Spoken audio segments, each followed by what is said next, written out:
Why would a nice guy end up shot twice in the head and burned up in his car? You could barely tell it was a body. People just don't snatch you off the street and burn you all up. You have to have done something. There was no physical evidence to tie either one of these two people to the crime scene. If they were out there really hustling and really busy, I'm good with that. I'm gonna back off. That wasn't what's happening. She said, no, you did it for yourself. And he's like, no, I did this for you. I did this for us.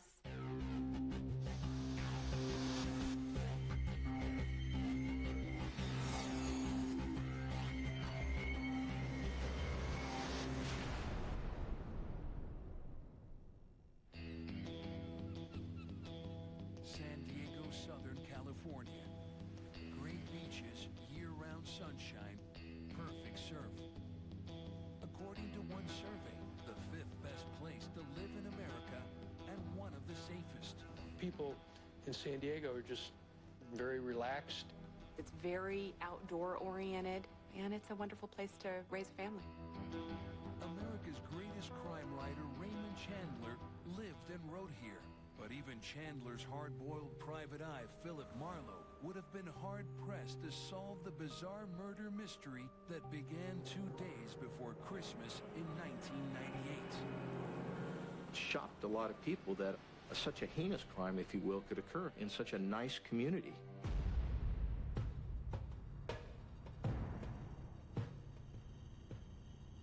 It was in the early morning hours. A neighbor heard the explosion, called the fire department. 911, what's your emergency? Now, a city the size of San Diego, we get hundreds and hundreds of vehicle fires a year. We can't keep up with all the vehicle fires we go on.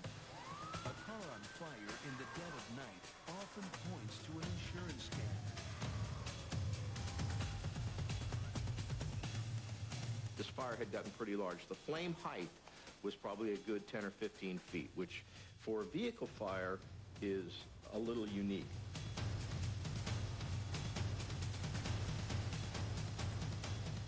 A photojournalist was actually there, one of the independent guys, and he was filming it.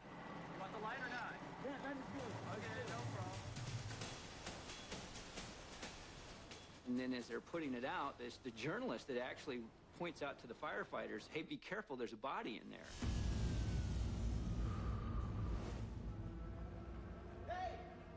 This is no insurance scam. When we looked at the body, that it was very badly damaged. You could barely tell it was a body.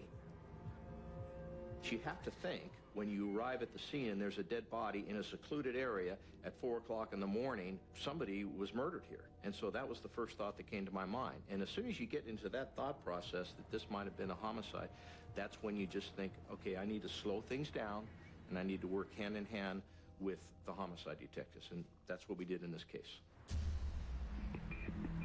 San Diego detective John Teft gets the call. Suspected homicide on La Jolla Scenic Drive. I arrived at the crime scene. It was just getting light, so it probably about 6:15. There was a burnt-out car, corpse in the car on the passenger side. There was no evidence of a car wreck. It wasn't like there was a car accident and that's what caused this flames. It looked like an arson fire. It's not uncommon for suspects to frequently start fires in crime scenes to cover up physical evidence. Somebody had poured a flammable liquid, most likely gasoline, throughout the interior and the exterior of the vehicle, and this person had then ignited the vapors from that flammable liquid with some type of an open flame, be it a match or cigarette lighter, along those lines. As he examines the body more closely, Detective Teft finds evidence even the fire couldn't destroy. I looked down and said, this guy's got a skull fracture, which is usually consistent with what I thought were gunshot wounds to the head.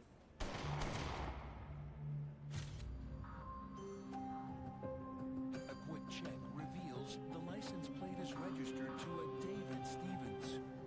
There would be a good chance that whoever owned the vehicle was in fact in the vehicle. Neighbors told police. We don't know who Dead Man is. So it could either be Stevens the victim or Stevens the suspect. So right there, when we're standing out in the street, we don't really know which way this case is going to take us. Dental records reveal it's Stevens the victim, David Allen Stevens. And an autopsy later confirms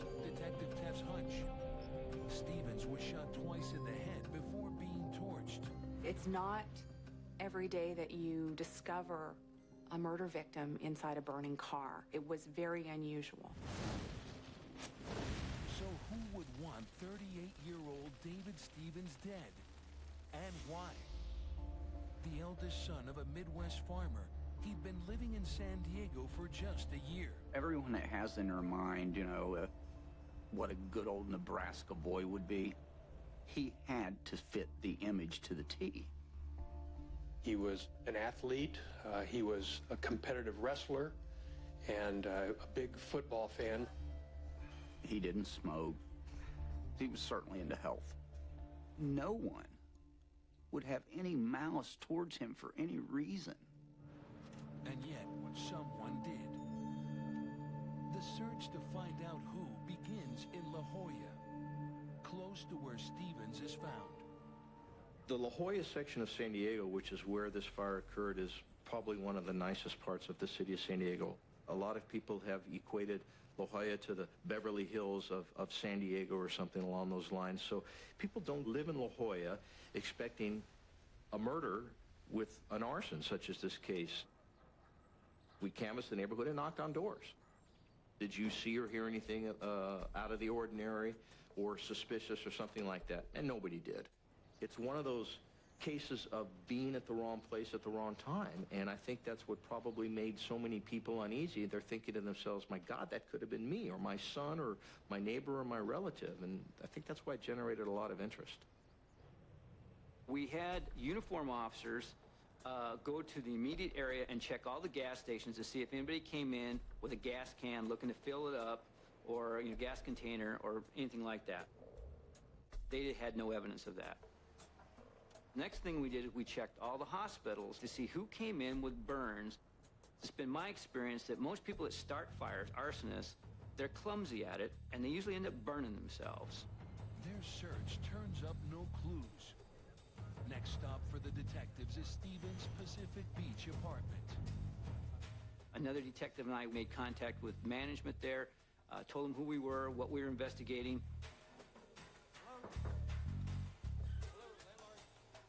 We then entered the apartment and looked around.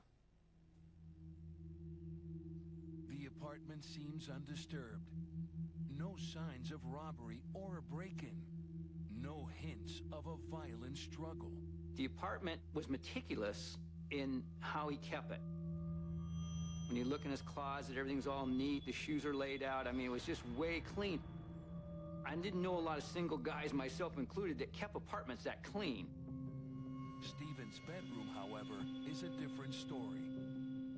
There were things that were out of place that were suspicious. They found evidence of a woman having been there. Evidence of what they thought was a sexual encounter. I started thinking, well, this has to be in close proximity to his death, because just based on how this guy lives, I don't think David Stevens is the kind of guy who lets his house stay like that. The head of the homicide team is a very straightforward, blunt guy, and he told the team, it looks like somebody got laid tonight. David had a mirrored headboard, and they saw 2 sets of handprints. They also find long black hairs in the bedding and the bathroom.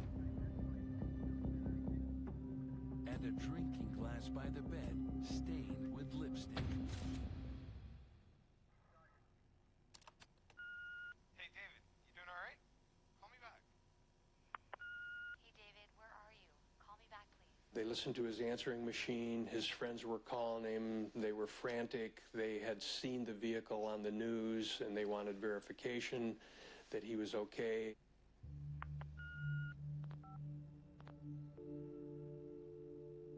The key piece of evidence, though, is on his voice machine. If you were to ring the security bell, it would be captured on his phone.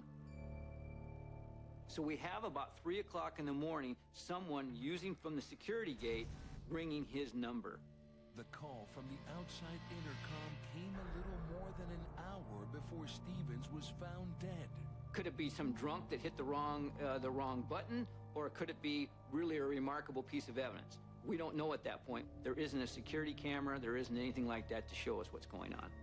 Even more baffling, his friend and co-worker tells detectives that Steven seemed fine when he spoke with him. David called me that night from the office and said he was on his way home. It must have been about 9:30. He's deceased at virtually 4 in the morning. So we need to close this window. What's happened in the last 7 hours? Well, at this point, everybody's a suspect till we figure it out. And figuring out who shared Steven's bed just hours before he was murdered is top of their list. It was a female that he had sex with and is not involved in this killing. I think most people that were there for legitimate reasons would be contacting law enforcement. We were hoping that person would come forward and say, hey, I was with David, but I left him at 1 o'clock in the morning. He was alive and everything was good to go. On a winding road in the San Diego hills, David Stevens is found in the burned-out shell of his convertible with 2 bullets in his head. 24 hours later, homicide detectives have no idea who pulled the trigger. A little background that we have developed on Mr. Stevens doesn't indicate anything seedy in his past. Right now, it's a big mystery. To find out, they need to know more about their victim. We went to his work. We looked through his phone records. Who was he calling? Who wasn't he calling? There wasn't anything very remarkable there. He did not have a cell phone. You gotta remember, that was 12 years ago. Not everybody had cell phones back then. They wanted to find out anything they could about who David was seeing. Did he have any problems with anybody? Did he have any enemies? And the answer was no. Detectives learn the amateur bodybuilder landed his first job in San Diego selling vitamins. I think he was doing that so he could be in California. David, I really think, was living his dream. If this was his dream life, one thing was missing. David jokingly referred to himself as a California virgin. In search of a date, one day David walked into Carl Withrow's Lonely Heart Service. Perfect match. My name is David Stevens. I'm looking for someone who takes good care of herself. David actually came in to be interviewed as a client, and he was certainly sincere about wanting to find someone to share his life with.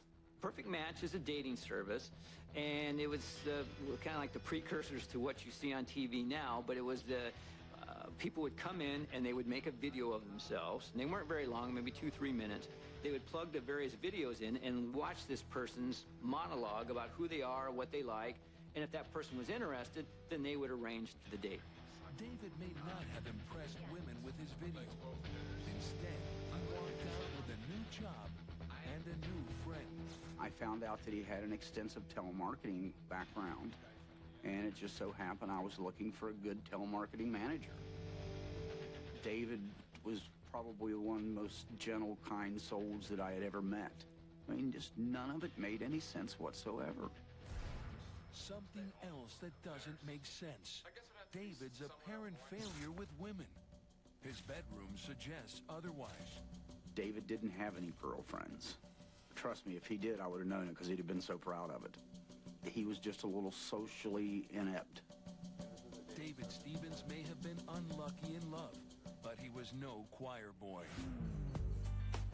Withrow told us about how him and Stevens would frequently go to topless bars. We had found this little topless bar that was just right down the street, and we would stop in there. He absolutely loved it, and quite frankly, I just enjoyed showing him a good time. They got to know some of the strippers that worked there. They would frequently close the bar with them. Detective Teft wonders if David fell for the wrong stripper. A girl who's already spoken for. The crime has rage written all over it. A lot of shady characters that you run into in places like that. That made sense to me.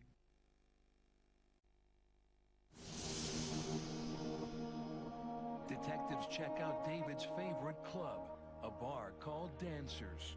The dancers actually spoke very highly of David. He was always respectful. He was always polite. They found out that David attempted to befriend many of the dancers. There's a few of the girls there that he had a crush on. None of the dancers admit to sleeping with their victim, something detectives have a hard time believing. We know that it's a female. We have long dark hair, we have lipstick on a glass, and we have these great finger and palm prints that are not his, that are fairly small, that are kind of consistent with a female hand. Do these prints belong to one of the strippers? If so, then detectives will finally have something to go on. I really felt that that place had to play some kind of role in this. Investigators spread their net wider. Detectives took his phone book and contacted all the people who had been in contact with him. One promising name is Navy recruit Kathy Newkirk. She tells detectives they bonded over a shared passion for working out. Well, David and I played video games. We frequented a lot of restaurants and stuff like that. And then, of course, it was always the gym. What's all this stuff over here? It's my altar. On Newkirk's kitchen table, the detectives noticed some bizarre items. I had some things set out, too, because I was practicing Santeria, too. Santeria is an Afro-Cuban religion similar to voodoo. It's an earth religion. When you get to a high point in your life and you dedicate it to the Lord, and they'll take you through the ceremonies. Investigators find a gas can in her closet. Newkirk explains it's for soul cleansing fire rituals. That information was something that got the detectives' juices flowing. Bizarre as it sounds, investigators have to consider if David Stevens was set ablaze in some kind of voodoo ceremony. We need to corroborate out, is Kathy Newkirk telling us the truth about this? Detective Teft orders a fingerprint check. No match. Newkirk isn't the woman Stevens had sex with before he was murdered. Even worse, none of the prints from the strippers match the prints on the headboard. That was kind of a dead end for us. What it amounted to was 2 weeks' worth of wasted effort. A month after David Stevens was gunned down and torched, the trail goes cold. But not for long. A private eye arrives on the scene to light a fire under the San Diego police. Solve the bloody case. It's been 4 weeks since David Stevens was set ablaze in his car.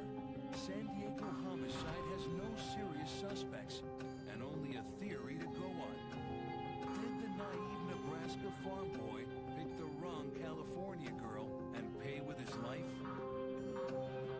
In the beginning of any homicide case, we run down hundreds of leads, and very few of them ever pan out. It's just one of those things you have to do. Put one foot in front of the other, run these leads down until you finish them all off. Back in the Midwest, the Stevens family wants answers. We would sure like to find out if anybody out there knows anything. Because there's people that killed Dave running loose. The pressures came from David's family initially. They hired or got the services of a private investigator to start looking at the case. A family friend, John Stevens, no relation to David, is a private eye from Portland, Oregon. David's dad, Gerald, hires him. The son had been murdered. He wanted to know what was going on. He wasn't getting those kind of answers. So he would be calling me saying, let's go talk to the team that's investigating it. Let's see what we've got. Basically, they said to us, we're stumped. They said it could be 1,001 theories out there, including alien abduction and murder. And that was one of the triggers that angered Gerald. Stevens' family wanted this to be the crime of the century. Well, we have other murders, and we work as hard for the Skid Row bum as we do David Stevens or the socialite. People don't believe that, but we actually do. From the start, the private investigator and the homicide detectives butt heads. I can only imagine the frustration that they were feeling because they were being second-guessed. If they were out there really hustling and really busy and telling me, hey, we're working a good lead, we got a suspect, leave us alone, hey, I'm good with that. I'm going to back off. But that wasn't what was happening.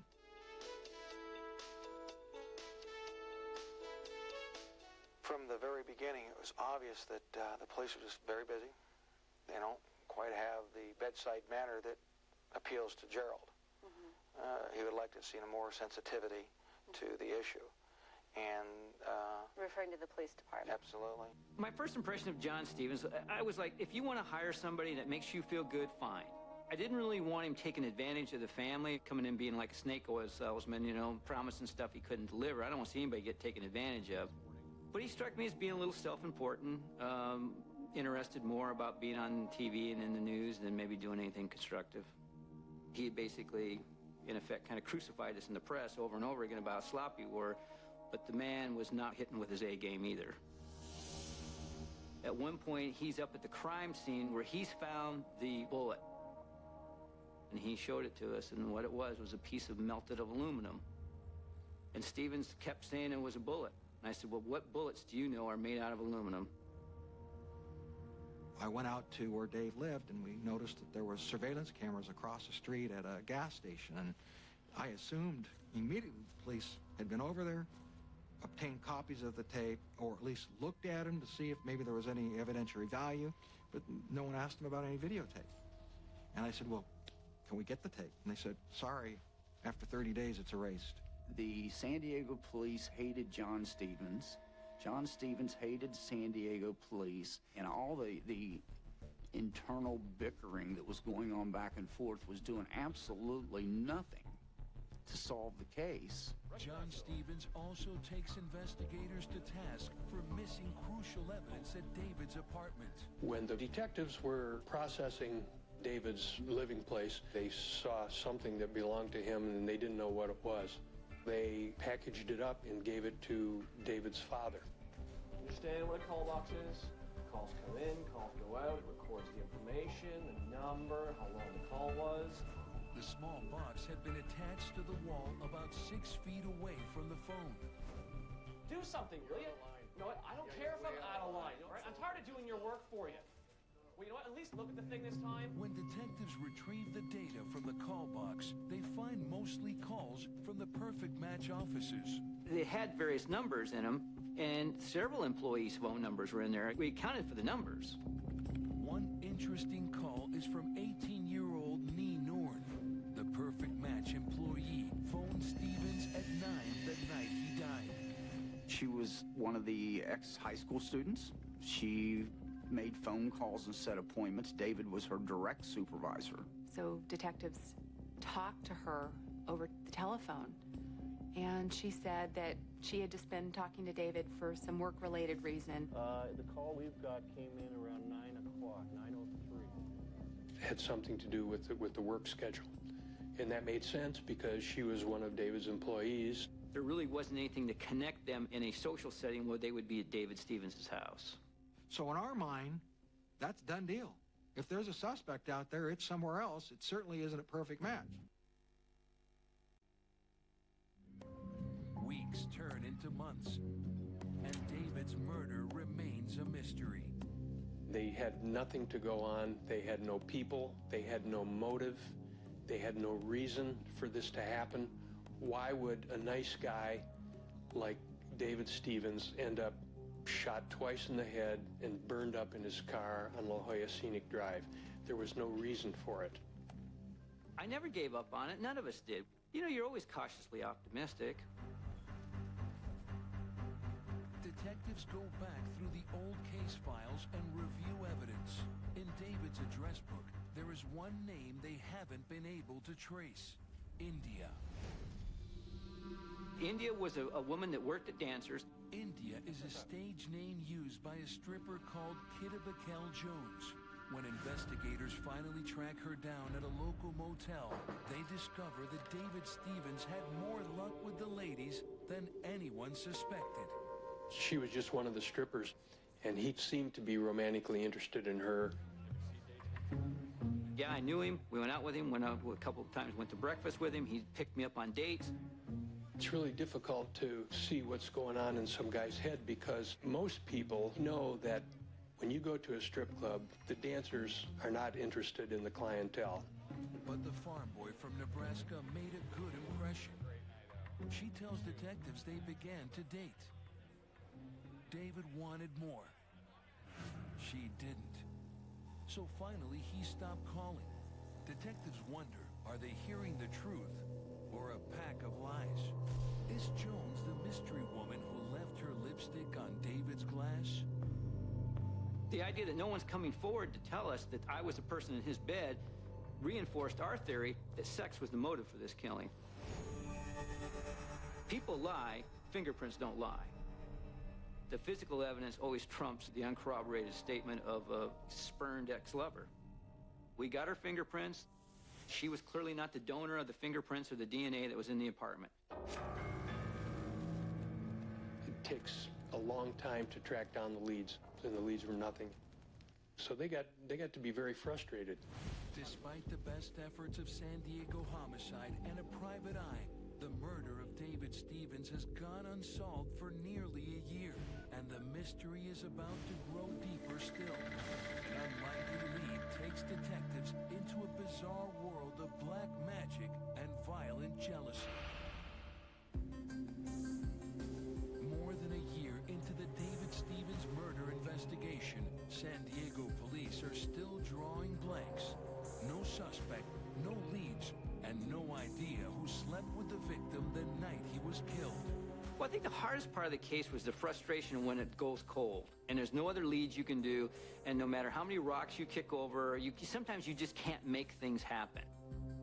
What happens frequently in homicide cases is when it first happened, the family is your biggest ally. They like you, you're like the knight in shining armor. But what happens when cases aren't solved quickly, they then become your worst enemy.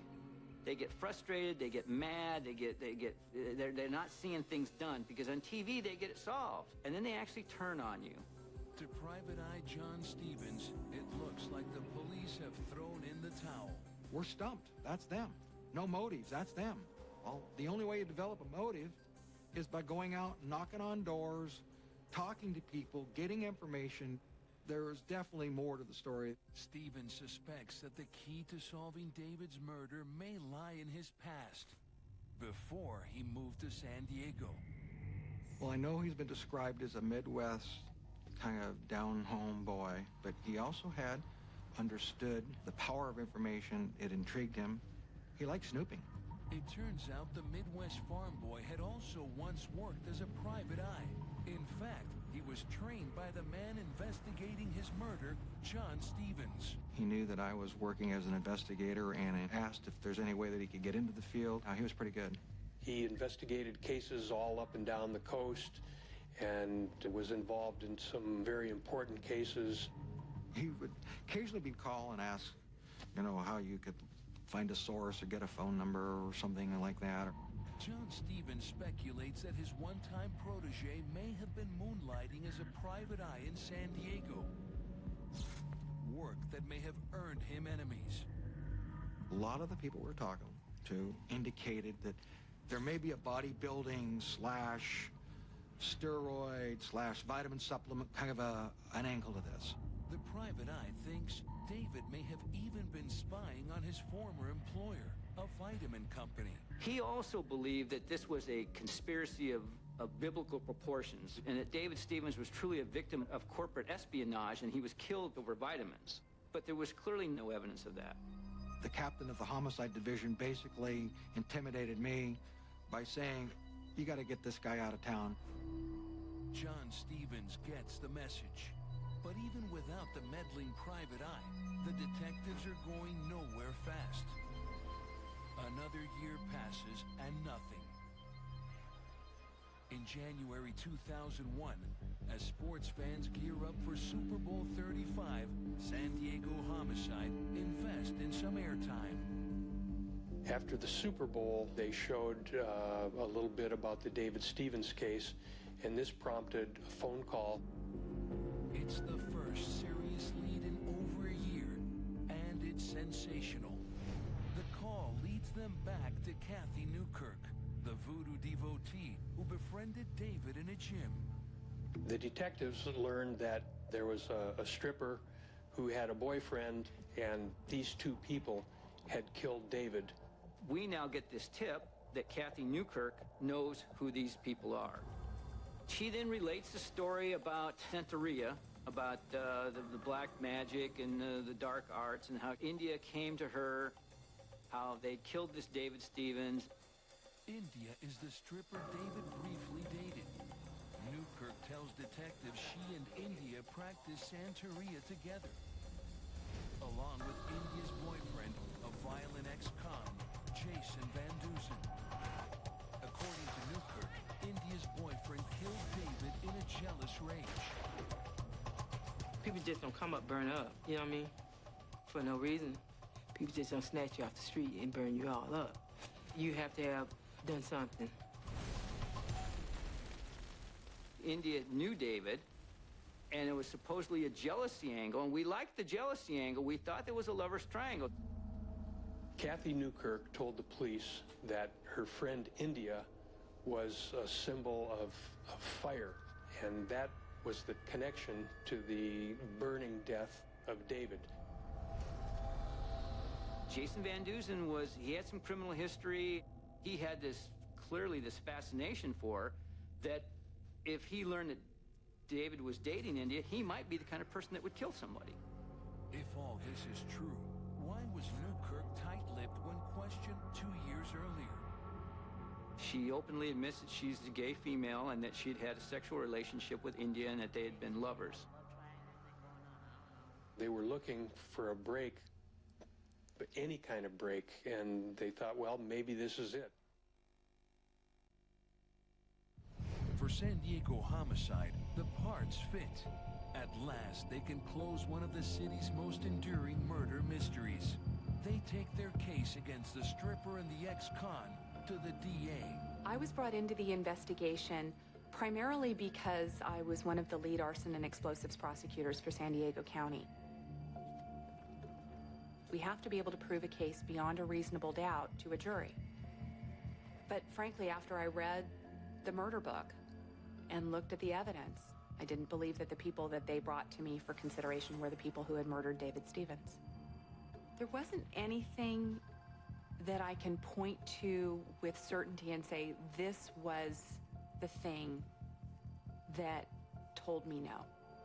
Things that the murderers should know or should have reacted to, they didn't. It didn't ring true to me. Without the DA on board, there's no case. But Detective Teft and his team believe they're closing in on the killer. Basically, there was no physical evidence to tie either one of these two people to the crime scene, and the person alleging that they were involved in it could not be corroborated out.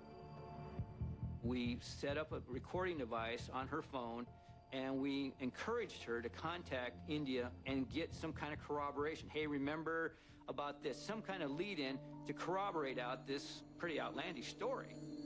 She wasn't going to answer her phone from me, and I knew it. And I don't blame her.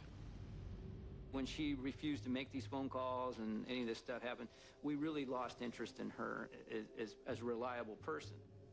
Once the layers were peeled away, she didn't seem to have much credibility at all. Whether Newkirk was hoping to earn a reward from the false tip or just making trouble isn't clear. The case, once again, goes ice cold.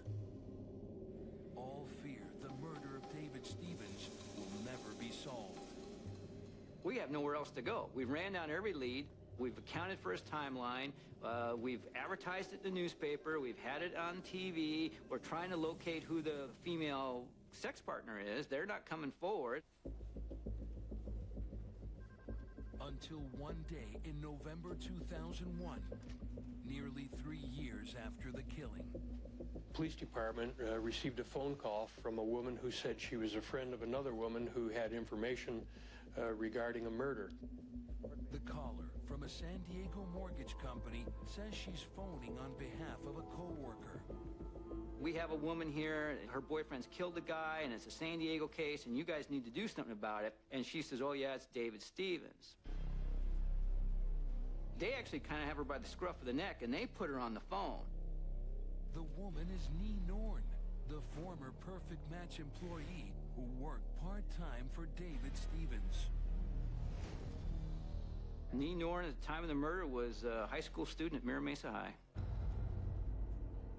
They realized very quickly that she had the information that they had been waiting for almost 3 years. She was now, 21. She was an attractive Asian female. She was clearly more sophisticated and more savvy than her years would let on. Detectives know Nee called David the night of his murder. At the time, she explained it away as strictly business. Now she's telling a different story. But we then take her back down to the police station and we interview her on audio and videotape. And she fleshes in all the details. And finally, everything started to make sense and everything started to come together. The story Nee tells detectives is shocking. A dark and sordid tale of jealousy, sex, and cold-blooded murder. David and Norn had arranged to go on a date that night, and this would have been on December 22nd. David Stevens was working in the evening hours, and there was a very limited staff on that evening, and basically said, hey, look, it's 2 days before Christmas, not a lot's going on. Why don't you guys take the rest of the night off? I'll finish up. And he cuts everybody loose about 2 hours early than normal. They met up at Perfect Match, and they caravanned back to David's apartment in Pacific Beach.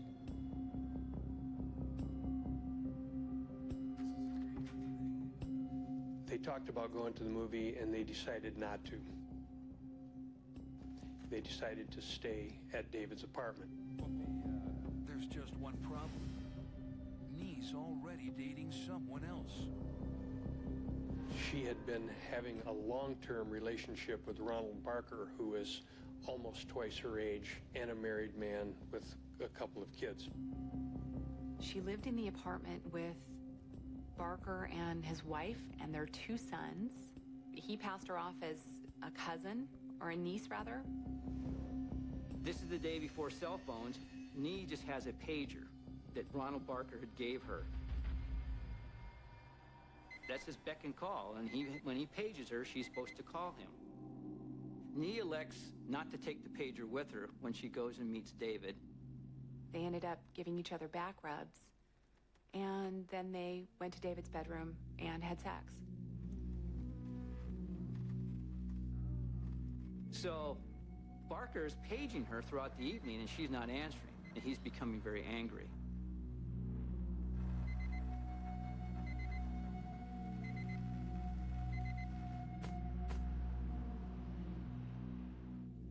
Afterwards, Norn left.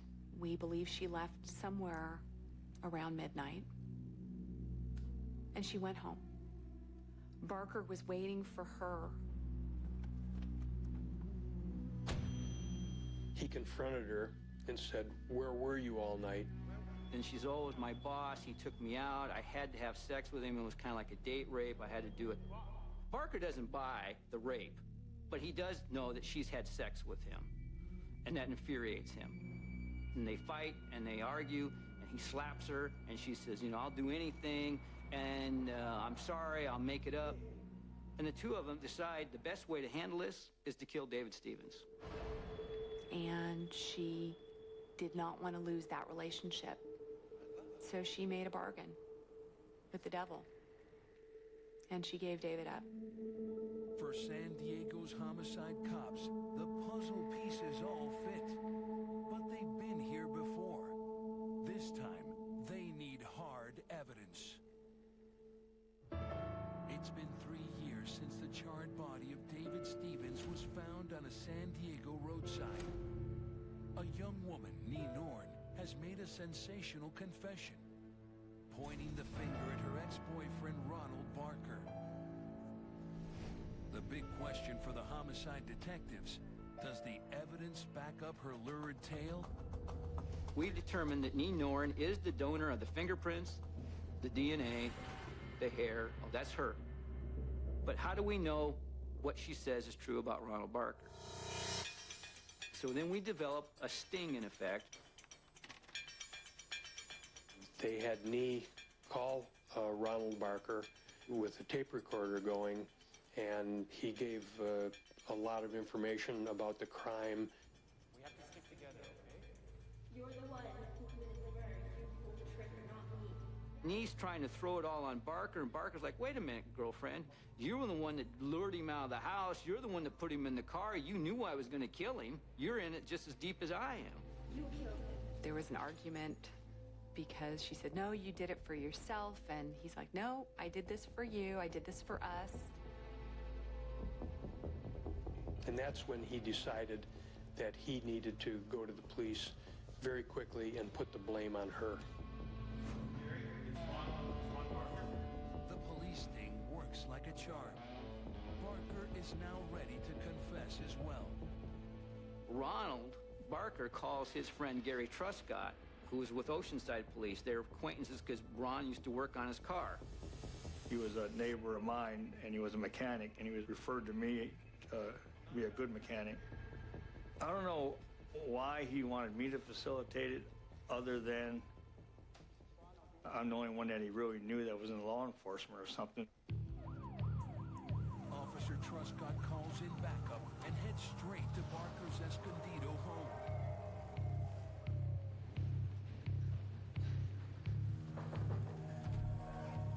I walked up to him and swung him around and put handcuffs on him. And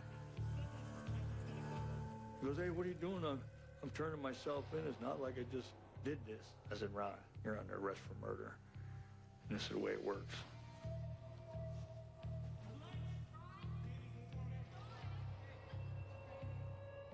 He's just the lowest piece of life form that you're going to find. Once he was in the car, he was turned over to a San Diego PD right there. They took him right from the scene. With both Norn and Ron Barker behind bars, the grim details of how the good old boy from Nebraska met his end are finally revealed.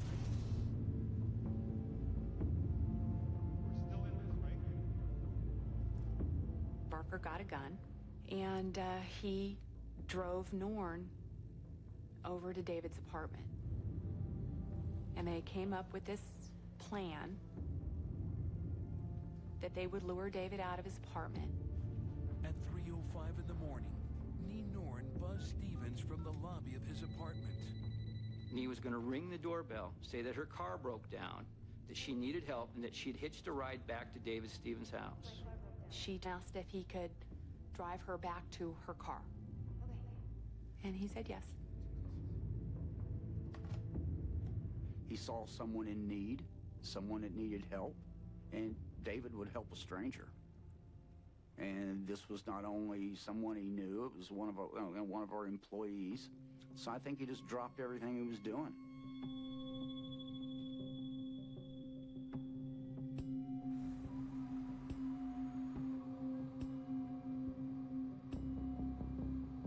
Along the way, she said she'd also called her brother.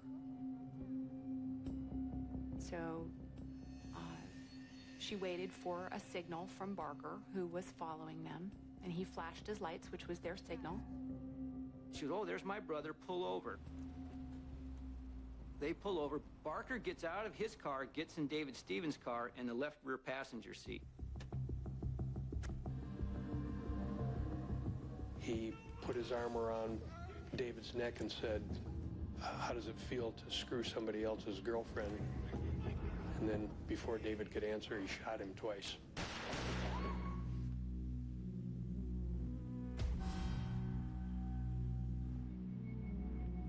Now the car looks like something out of Pulp Fiction, and they got brain matter and stuff in the car, and they got blood all over it. In tandem, they drive together, go to La Jolla Scenic, where Barker puts gas all over the car and torches it.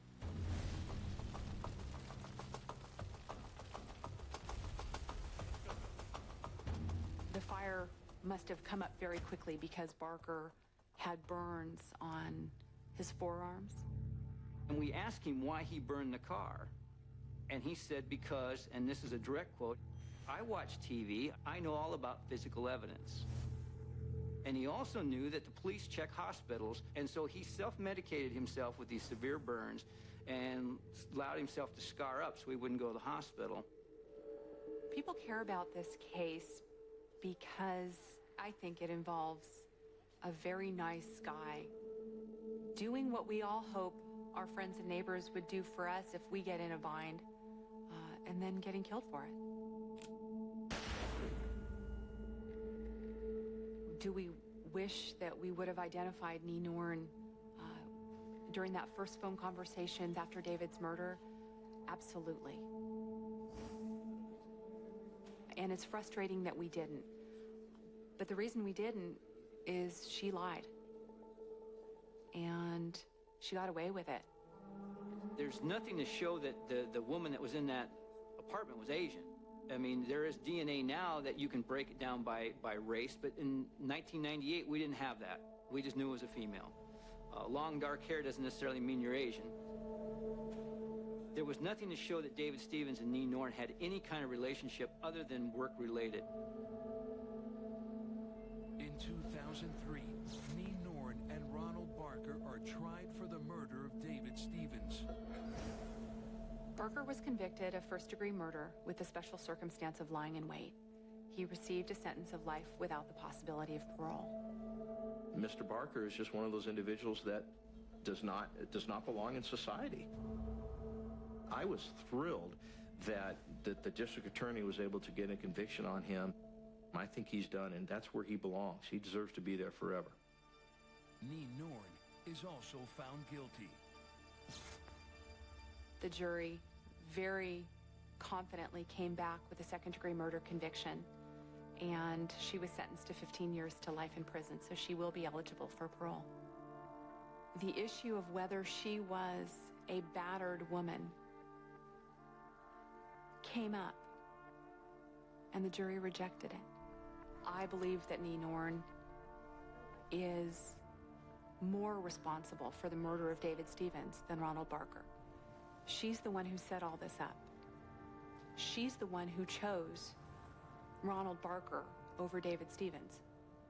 The trial judge said she's the one who led the mad dog to the fight. You know, she worked for me for another 6 to 8 months after that happened. I handed her a paycheck every 2 weeks. And not once did I have any suspicion or any clue how someone could be that callous, that non-emotional, it just blows me away. Well, you want to know the truth? Closure. There is no such thing. There is no such thing. I don't feel any better about it now than I did. And I don't think I ever will, because you know what? Sure, they're both in jail where they should be. My friend's still gone.